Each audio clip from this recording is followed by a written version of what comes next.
Sweet. So with that being said, welcome to the 2023 Women in Fire panel hosted by the Greater Yellowstone Regional Office of Montana Conservation Corps. My name is Caitlin Raven. I go by KR. I use she, her pronouns. I'm a field coordinator here for Montana Conservation Corps, who oversees our Women's Field and Fire crews hosted by Grand Teton and Yellowstone National Parks. We actually kicked off our programming today in Bozeman and are hosting this event to provide role models and excitement around the program geared towards empowering women, non-binary, and trans folks to start careers in wildland fire. And I would like to open this space with a land acknowledgement for the Gallatin Valley, which is where our women's fields and fire crews are hosted. So to start, the Gallatin Valley, an area known as the Valley of the Flowers among Native nations, is an area that's part of a vast neutral ground in southwestern Montana where different tribes would gather in peace to trade and hunt for the abundant game. Indeed, the archaeological records document uses of sites in the valley and in the Bridger Mountains that date back 11,000 years. The Buffalo Jump State Park near Logan, Montana is just one of these sites, and just a short distance to the east in the Shields Valley, the Anzac Child Site is the only known Clovis burial site in the Americas. It was actually accidentally discovered during a road construction project in 1968, and after consultation with Montana tribes, the remains of the Anzac child were eventually reburied in 2014 in an intertribal ceremony. The artifacts are curated at the Montana Historical Society in Helena, Montana. MCC is an organization that spans the state and benefits from the ancestral lands of many nations that visited this wide and fertile valley with reverence.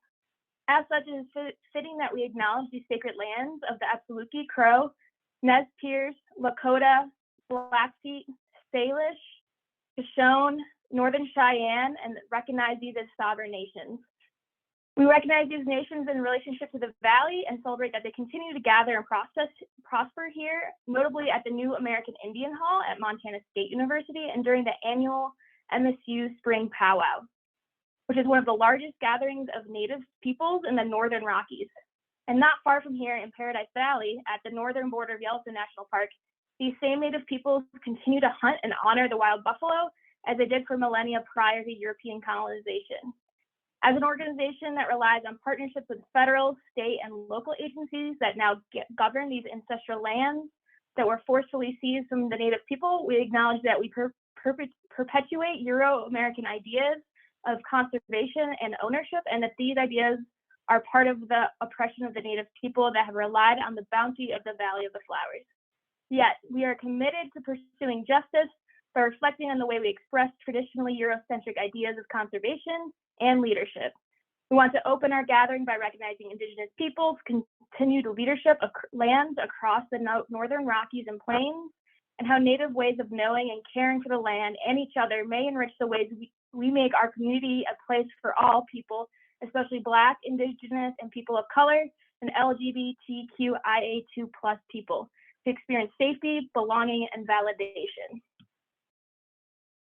Additionally, I'd like to take the time to thank all the panelists for taking the time out of their busy schedules and to be here today, and all the staff that's helped behind the scenes, helped me prepare for this event today. So to kick it off, panelists, if you can answer the first question, and then with the remaining questions, answer as it moves you, but don't feel obligated to add or answer every question. So those of you on the panel, can you start by telling us a little bit about yourself, your profession, and where you're located, and how you got into fire?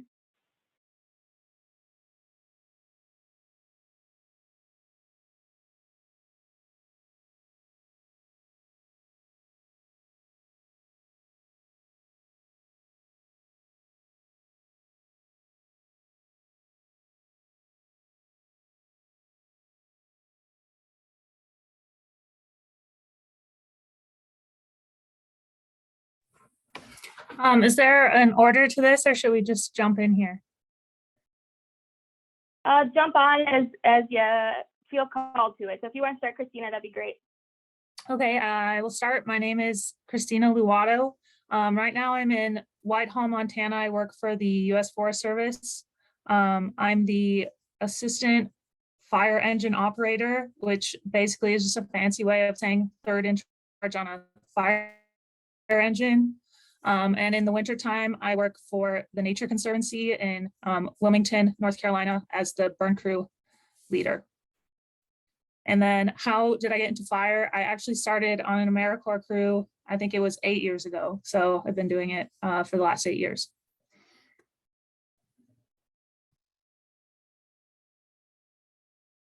Awesome, thanks, Christina. Angie, do you want to go next?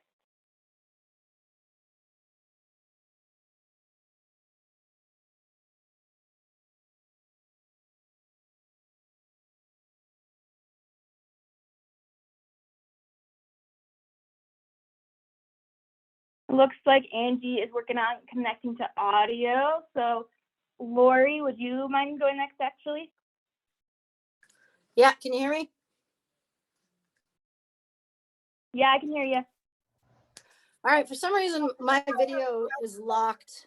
I can't make it pop up on here. So anyway, I'll get started. My name is Lori Cotter. I am the Fire Management Officer on the Superior Ranger District in Superior, Montana on the Lolo National Forest. I've been here in Superior now for about 20 plus years. Kind of came up through the ranks. I was the AFMO of fuels for a very long time, and then the FMO retired, and now I have the FMO job. We have about a 35-person fire crew here, and I honestly started fire right out of high school and did it all through college, and just kept on with it and just kind of worked my way up through the ranks. And that's it. That's my story. Awesome, thanks, Lori. Angie, it looks like you're ready to go now. Do you mind sharing next? Yeah, I figured, hey, Lori, I figured out in the web browser, there's a little lock to the left of the site that you're on. And if you press it, you can just toggle those switches. I just had to look it up online because I couldn't talk or hear you for a while. So anyway, my name's Angie Mattis. I'm currently detailed into the AFMO of operations on the Yellowstone Ranger District and Gardner Ranger District. I am normally engine captain. This is the third time I have detailed into this position. And we'll see what happens this hiring season. So I got into fire. I started on the Lolo in National Forest in Montana. And I just thought, hey, this is a great seasonal job. And then I'll have time off and it'll be great. And after one season, I was hooked. I started on an engine crew. I've done everything from rappelling, hand crews. Yeah, it's been great. Awesome, thanks, Angie. I think a couple of our folks, Deb Lando from the Nature Conservancy, and then Allie Rodman from Globe Interagency Hotshots, were trying to get on the call, but they might not be able to make it today. It is active burn season for a lot of folks, so we'll go ahead and move forward. The next question I have for the panel is, what is something that makes you feel really empowered as a woman in a male-dominated field?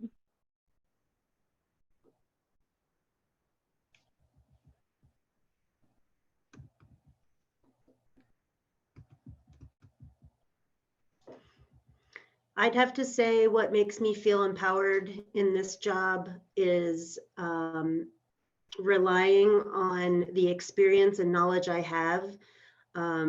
So it's really the confidence that I've built over the years that makes me feel empowered. And honestly, that is because my supervisors have empowered me to feel that way. And, you know, segue into that, if anybody's working for someone who doesn't empower you, there are lots of places out there that will do that for you. It is not the norm and it shouldn't be. So.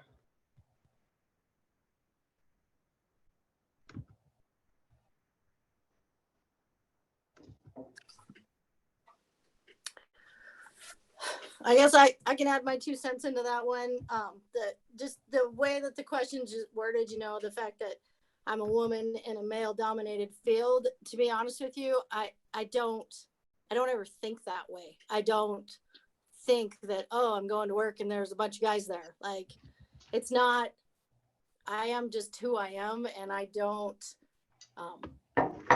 dwell on it at all. Like, I don't use the fact that I'm a woman or they're men. You know, we're all just here to do a job.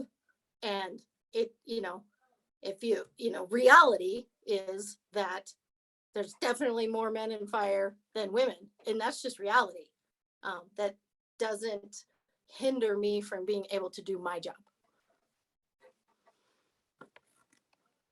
That's it. Awesome. Thanks for sharing that. The next question I have for you folks is, what do you love the most about your current role? So I know each of you have had different roles over the years, but what keeps you coming back to your current role, and like what makes you excited for the season ahead?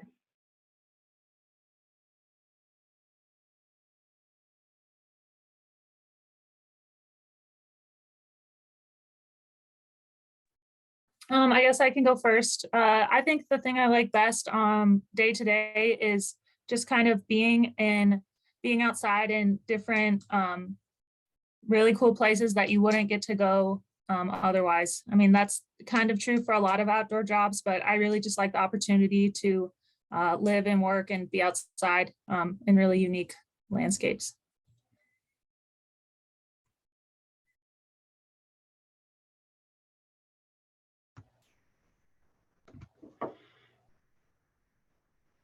The thing I like best about my current role is that it's challenging, and I'm learning something new every day. That really motivates me.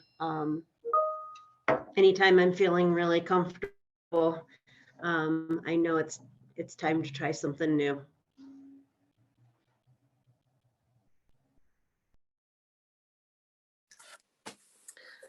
I think what I like best about my job now as an FMO is just the fact that I get to have and develop a 35-person fire crew and go out on our district and get a lot of work done.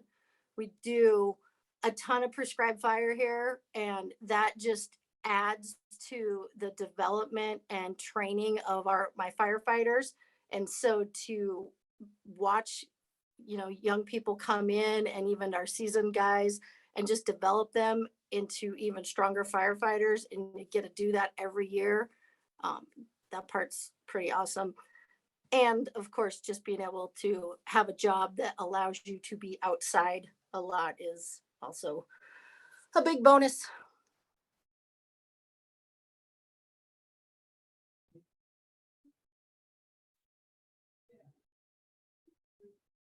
Awesome. Thanks for sharing it. Yeah, I think it brings a lot of folks here because they like to get outside and work hard. And so thank you for sharing that, both of you. The next question I have for you folks, is there a piece of gear you would recommend to folks just starting out? Is there something you really love to have at fire camp, or is there a pair of boots you really like? But yeah, if you could pick one thing that you'd really recommend to share. Yeah. Because I want them to hear that.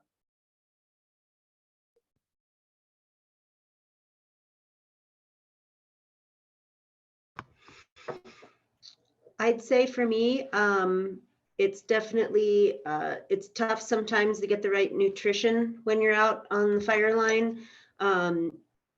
Try as they may, our fire lunches and caterers are just not fit for everybody.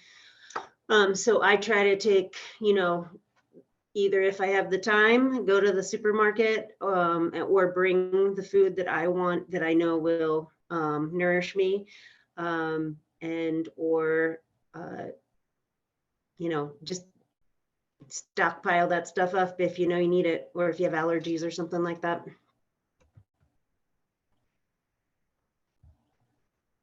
Totally. Yeah, I think we see a lot of folks these days having all sorts of different dietary restrictions. So that's great advice. Thanks, Angie.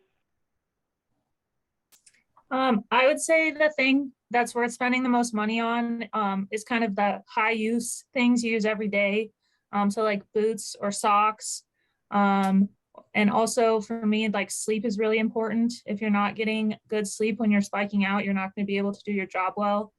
So, you know, if that means for you getting a small pillow or something like that, whatever you can do to make sure that you get good sleep and that, you know, you have comfortable boots to put on every morning, that's most important for me.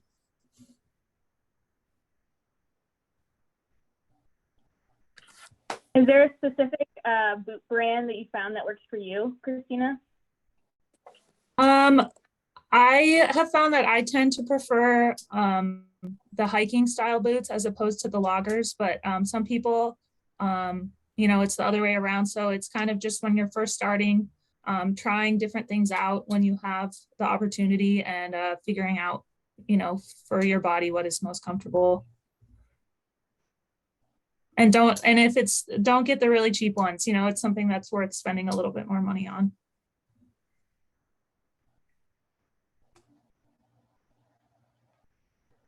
Yeah, that's great advice. Thank you. I definitely second the good socks, but getting the blow up pillow, that changed my world for sure.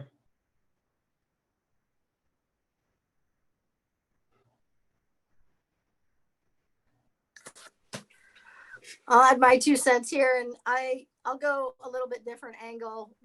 A piece of gear, not so much, but honestly, if I could recommend anything that you can bring to the actual fire line and what you can do for yourself and to help your crew and to help do the job well, a thing to bring is to bring strength, right? It is a physically demanding job. You have to be able to dig line. That means you got to pack a Pulaski or a combi and maybe dig line for 8 hours. You know, you're going to be learning how to run a chainsaw. That requires strength, in particular forearm strength that women struggle with. So bringing and realizing that the job requires strength is like a great thing that you can bring and work on and constantly develop and get stronger, because it is a physically demanding job, and that helps you be successful.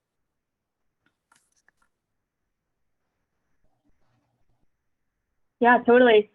We try and have our folks come into the season physically ready to go and try and do some good PT throughout the season. So that, yeah, that's a great perspective, Lori. Coming prepared physically and mentally can help you have a good season. Well, sweet. I have one last question, and then I'm just going to open it up to questions from participants.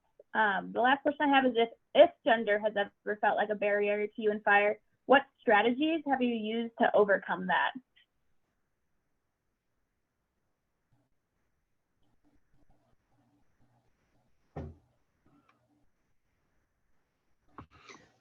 I don't think gender has been a barrier for me.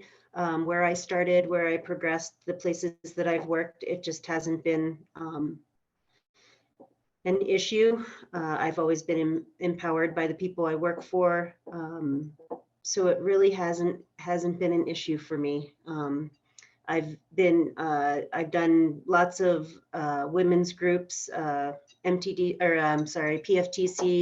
I've heard lots of stories. I've been interviewed by people that did have this issue. I know it happens, but fortunately has never been a barrier for me. That's great to hear. Yes, I think people do hear the horror stories. So it's great to hear the positive experiences that you've had, Angie.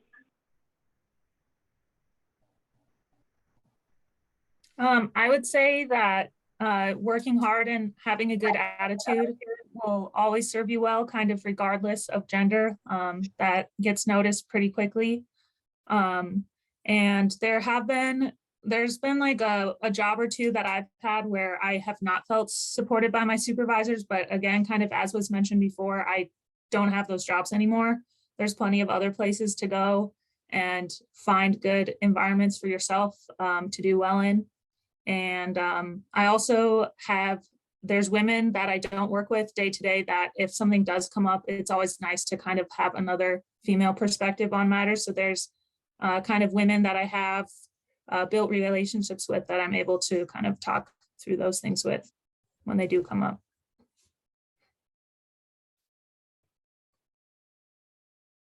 That's awesome, Christine. It sounds like you've been able to build a community to have support outside of your crew, even if you don't have that support on your crew. That's awesome. Well, we do have, sorry, go ahead, Lori. Oh, I was just gonna say my take on that one, is that I feel like with any barrier, with my job, my life, my career, whether it's gender or name 20 other things that it's a barrier, my approach to be successful is just have a solution-based approach. Whining doesn't get you anywhere, right? Find solutions. So I take that with every aspect of my life. And so, what is the solution to get past this barrier? And then also, honestly, just having a thick skin in fire is because sometimes you have to have some really hard conversations, and you can't get offended. You just need to have hard conversations, and having a thick skin and being able to look in the mirror and make adjustments is really important to be successful in this job.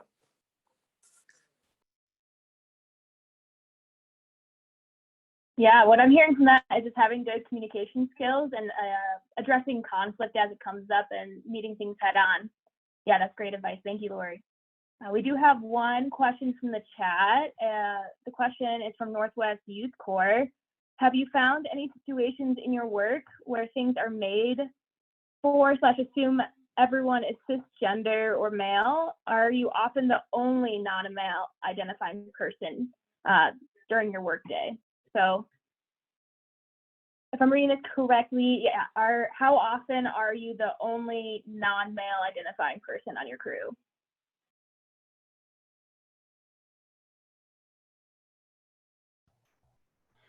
That truly depends on what capacity I'm working in. If I'm on my team as in the the ops debrief at night after the shift has ended, I've always been the only non-male. But when I come in and I give a briefing in the morning to my crew, the 2 districts that I work with, we have a smattering of non-males.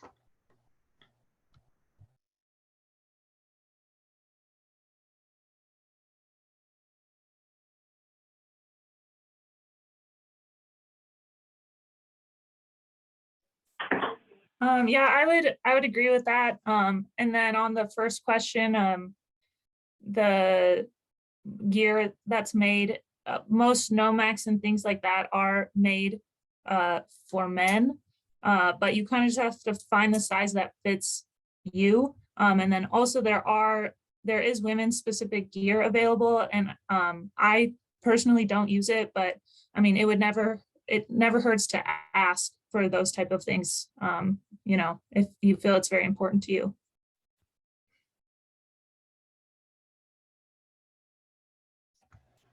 I do wear those pants that are specifically cut for females. It definitely changed a lot for me. I think a lot of the Nomex is cut so that it basically would end up like it would be so high on me, it'd be uncomfortable. So these work way better. And you can definitely, if anybody needed like an RA for that, I could share one that we came up with specifically for clothing that fits you, that's protective clothing, PPE.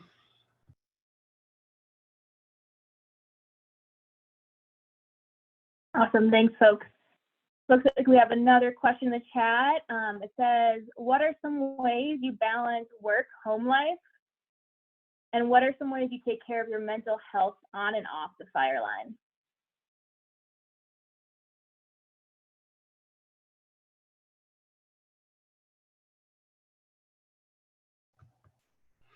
this is a continual learning factor for me. And I'm actually excited to hear if Lori has anything to say, because I know she's a mom and a wife and has a family. And on top of that, has a very all-encompassing job. But it has been a continual struggle for me. But it got to the point where I had to realize that something had to give, and I still perform as high as I can at work, but that work-life balance is very important. You just get to a point in your fire career that you don't say yes to every single assignment. Whereas when I was young, I wanted to, one, for the experience, two, to make money to support myself, and three, to further my advancement in my career. And that was really important to me. And it's a mystery to me how someone could balance children and a long-term relationship until I made that switch, where I made it important to take the time to say no to assignments. So that's one of the things I'd love to hear from people.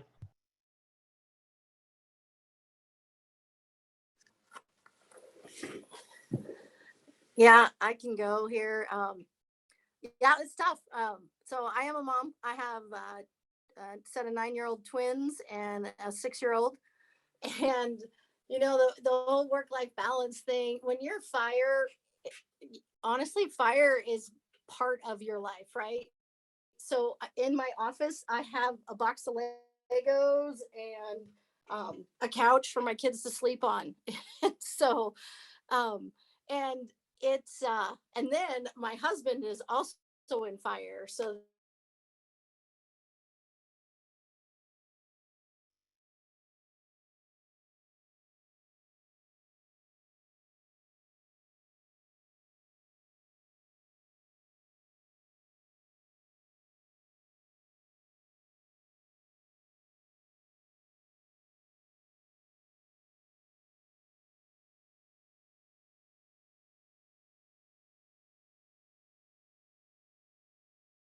Looks like we might have lost you, Lori.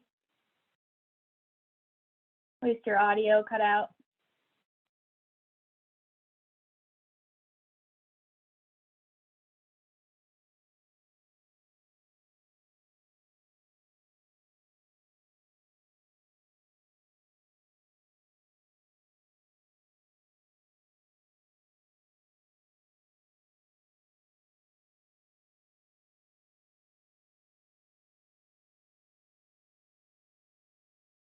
We still can't hear you.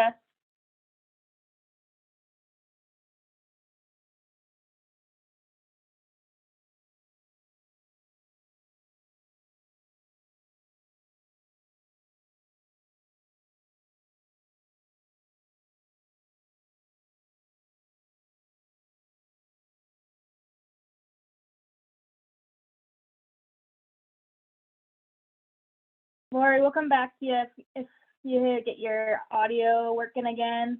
I can't hear you right now still. There's a couple more questions from the chat.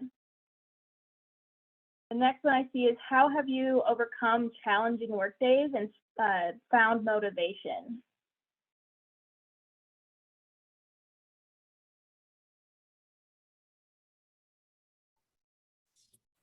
I'll say that challenging days are always going to be a part of fire, but sometimes the hardest days are what brings the crew closest together. So for me, I just try and remember that, you could have a bad hour or a bad part of a day, but trying not to let it ruin the entire day.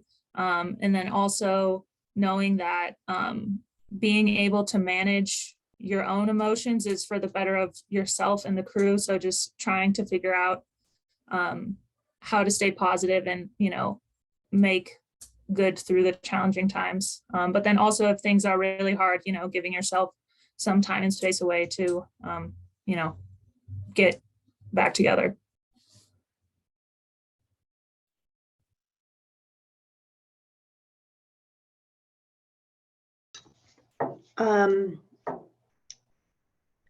I'm sorry, I have a fire going right now, and how do we, what was it? How do you, a challenging day? I heard that. I'm so sorry, but I wanted to No worries. answer this.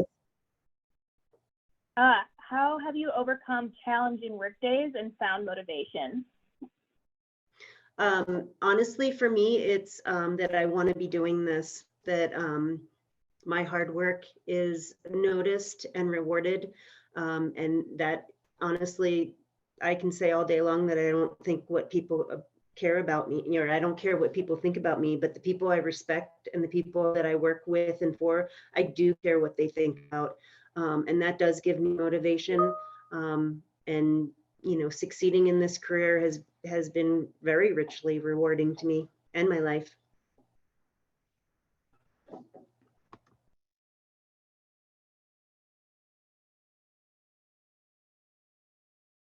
The next question in the chat is, for a young person entering the wildland firefighter career, what steps would you recommend for the first year or two?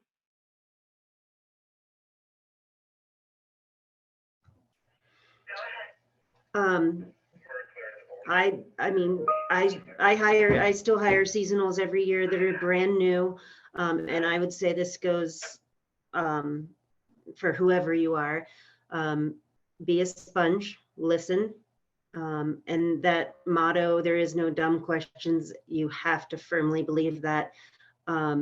Ask all the questions that you can. There are so many systems, whether it's how we do our time or our travel or all the acronyms that we have.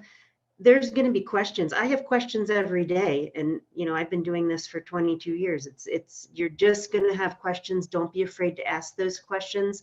And then for first year people, you get through art school, just listen to the people around you that you work for. I've learned a lot more, I think, from bad supervisors than from good supervisors. You can learn in any situation.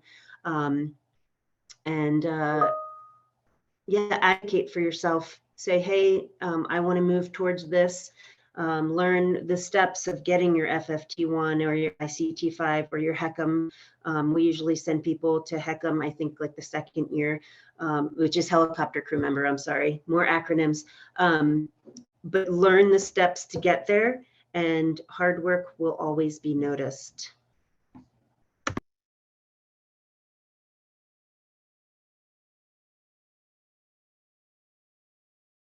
Awesome, that's great advice. Lori, it looks like we got you back. Do you have anything else to share on that work-life balance you were speaking about before your audio cut out? All right, can you hear me now? Yeah, we can. Awesome. Good. Okay. I traded computers here.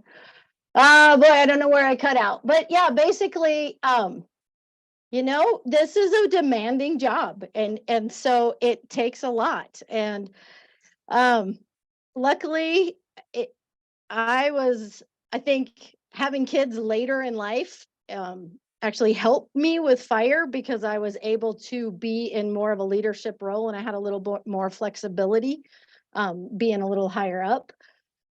It would be really, really hard to be a young mom and young in your fire career, because there's not a lot of flexibility, right? There's a lot of demands on the job. You have to be on the crew. You have to work late. So it's, there's a reason why there's not a lot of women in fire, and a lot of it has to do with kids. And, and I'm not trying to discourage women from doing it either. It just know that it's an extra challenge. I mean, my first job in my life, 100% is to be a mom to my 3 kids. But I also have a 35-person fire crew that I feel like they are my responsibility as well. So they're my second family that I got to keep care of too. But having a really good support system around you is probably been one of the keys to my successes, to be able to, I mean, I can't tell you how many times I've called my mom and said, hey mom, I need you to come get my kids right now. And she comes. So you have to have or to me, that's what helped me be successful with my children. Oh, Awesome. Thank you for sharing, Lori. Yeah, it sounds like no matter where you're at in your career in the shop, building good community outside of work is, yeah, it sounds like it's integral to maintaining good work-life balance and mental health, and yeah, just overall improves your experience. We got a couple more questions. Feel free to just speak to them if you have experience with it. The next one's a little bit more specific. It says, any information on fire line medics, and do you think it would be better to work and get fire experience or more medical experience? I don't know if any of you have any experience as a medic on fire or know anything about that, but feel free to share if you do.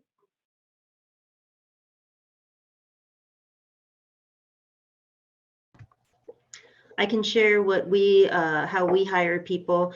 If somebody is an EMT, that is like, well, this one gets a gold star. Let's call them and see what their past employers say about them, because EMTs are sorely lacking, at least in this area. It's really hard to get them, and it's really nice to have them. We encourage people, our perms, that will fund their pursuit of an EMT license, but we unfortunately can't do that with our seasonals. So honestly, the big answer for that one is it depends on what you want. If you want to further a fire career, get into fire, and then on the side work on an EMT license until you can get a perm and maybe be funded for that. So yeah, it just depends on there's a lot of pathways in fire. You have to decide which steps you're going to take.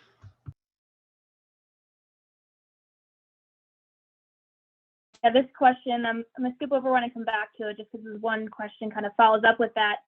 How do you deal with the competitive nature of finding a job as a wildland firefighter? Maybe rewording that a little. Do you have any advice on getting hired through USA Jobs and all the challenges it presents? Yeah.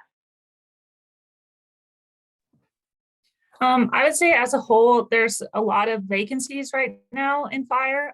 So I'm sure you guys will talk about this through your programming throughout the year, but doing your USA Jobs application and resume correctly will pretty much get you any job you want. You can just pick a place or a few places you really want to go, call them, and then make sure your resume is done well. And then I would say you can pretty much get most jobs you're applying for there.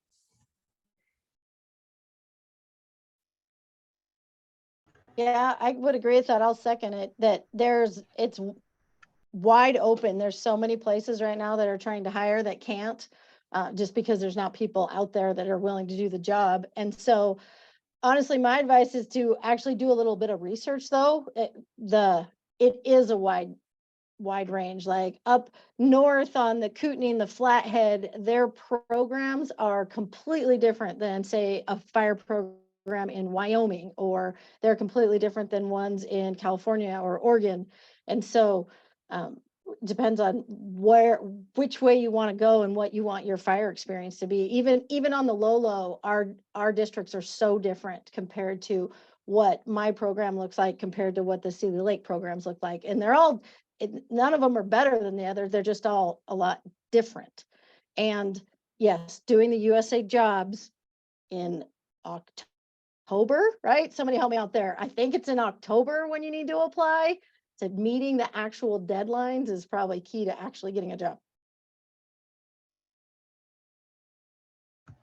I do want to echo something that Christina said. If there's a place you want to work, you have to call them.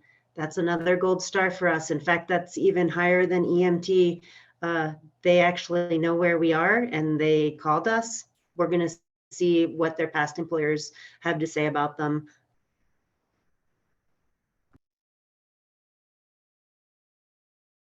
Awesome. Yeah, I think advice I usually give to folks here in our program is if they want to apply to USA jobs, start working on their resumes as soon as they start doing work. That way it's not, you know, hours and hours staying up late right before the jobs get posted, because those resumes do take a really long time.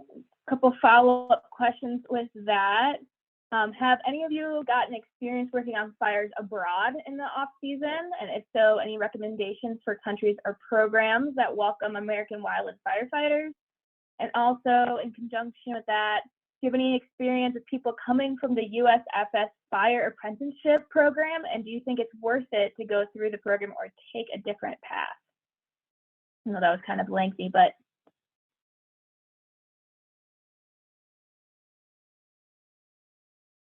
I'm sorry, what program? Do you think it's worth going through what program? I didn't understand that. the USFS Fire Apprenticeship Program? Oh, I went through the apprenticeship program. It got me a perm, and it worked for me. I'm sure it's changed since I went through, so I can't speak of what it how it is now, because since I've come to this forest, I don't think we've hired any apprentices. So I think best bet is apply through USA Jobs, like the other two ladies said. We have so many holes in our organization. We're looking for people that want jobs, that have some experience, whether it's trails, you know, any MCC, YCC, any of it.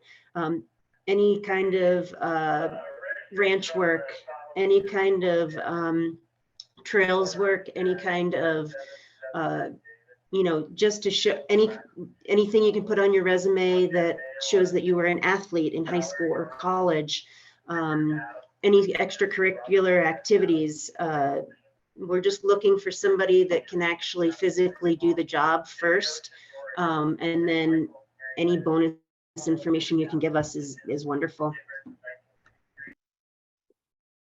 I can speak about the international programs a little tiny bit. I just know, you know, every once in a while, other countries will have fire seasons like, well, I think it was in 2000 or 2020.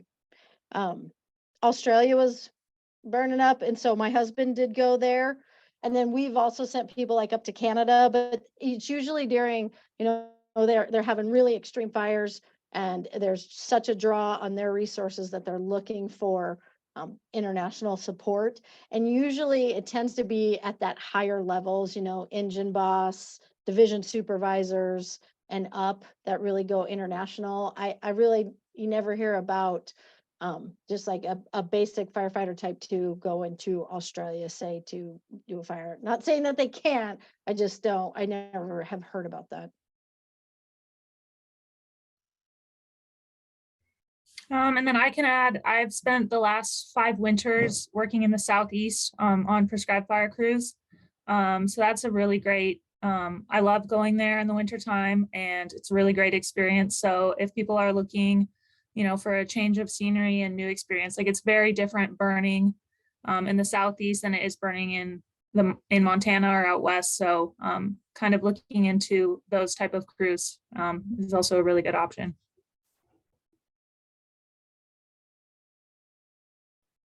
Awesome, thanks, folks. We have, looks like 1 or 2 more questions, and then I think that'll round out our hour. A little changing direction. Can you folks speak to just what a day in your life looks like when you're out on fire?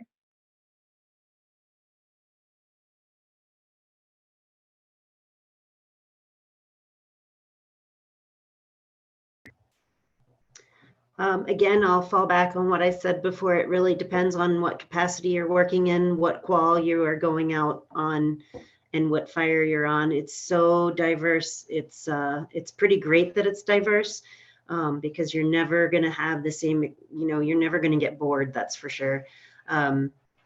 So, you know, it's up before the sun comes up, making sure that you're getting some nutrition, that you're well rested, and then it's go. it's a challenging job mentally and physically. You know, if you're overhead on a fire, it's going to be mentally fatiguing. If you're starting out and you're digging line for, you know, you're working out there for 16 hours a day, it's going to be physically exhausting. So just really making sure that you're getting the rest you need, because you're going to have to do it tomorrow and the next day and the next day and the next day.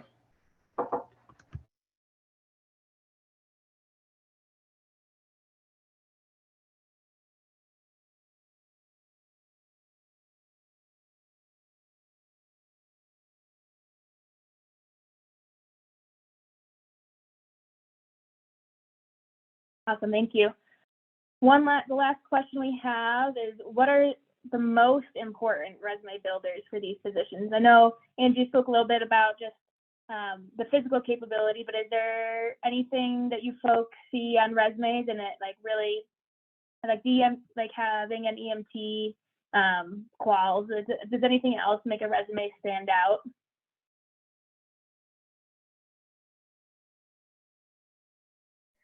I would say when you're first starting out to put pretty much anything you've ever done on your resume.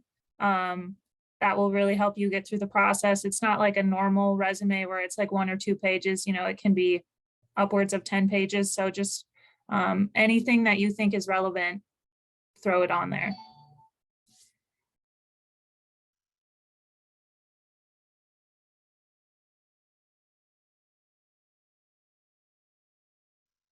Yeah, I would agree with that. I think the key thing that we're looking for is that people can work, because there's a job to do and we just want people to work. And so anything that you can show that you have that ability to go out and do a physically demanding job and get work done, it doesn't hurt. You might as well put it on there. For sure, what I said before and what these ladies have said, absolutely. But something that's really important is that you have the correct contact information for your supervisors. On my side, we don't hire without talking to previous supervisors, and I don't care if it's, you know, a fast food place or at Taylor's, it doesn't matter. We want to also know, along with that, you can physically work, that you can get along with other people, and that you have a strong work ethic. I think that that's really important to show, along with that you can actually do the work.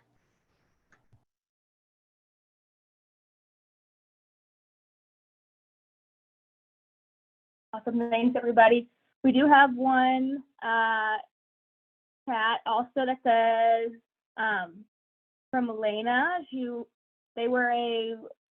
they served on the MCC Women's Fire Crew in 2021, and they got hired into the apprenticeship program after serving that term. And at the academy, it says, at the academy, you receive some great training for people who are highly qualified and care very much about developing you into a leader, and wish that everyone in the Forest Service could attend academy for the training opportunity and positive learning environment.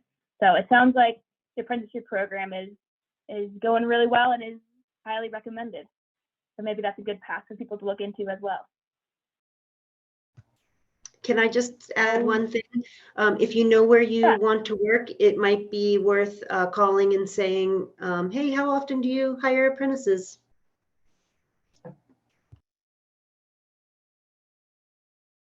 Thanks, Angie. That's great advice. I wouldn't even thought of that. Thank you.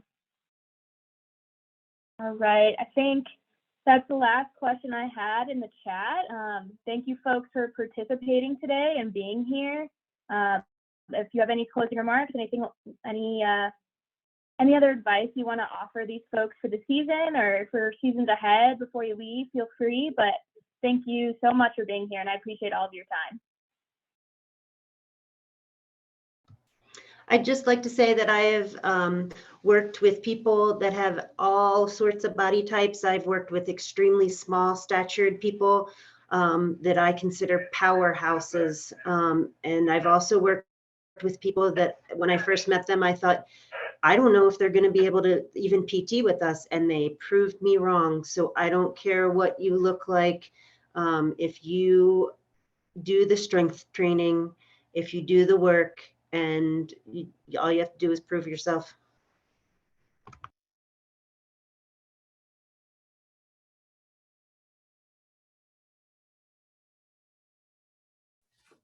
Yeah, I'll just finish and say that this job is extremely rewarding, and it is what you put into it. So, if you put a lot in, you'll get a lot out, and you'll do some really awesome things. So I hope that everyone has a really good season, and good luck out there. Thanks for having me.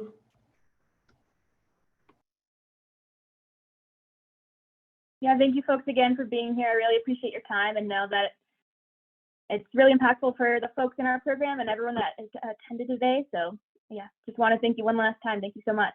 Appreciate it. I'll be the last one out. So yeah, if everyone wants to just head on out when they want to. If you have any lingering questions, feel free to put it in the chat, and I can put my email in there right now if you want to shoot me anything when you think about it after. And again, we'll be posting this on YouTube and sharing it on social media. So if you want to rewatch it or share it anywhere, feel free to. Awesome. Thank you, folks. Have a good one.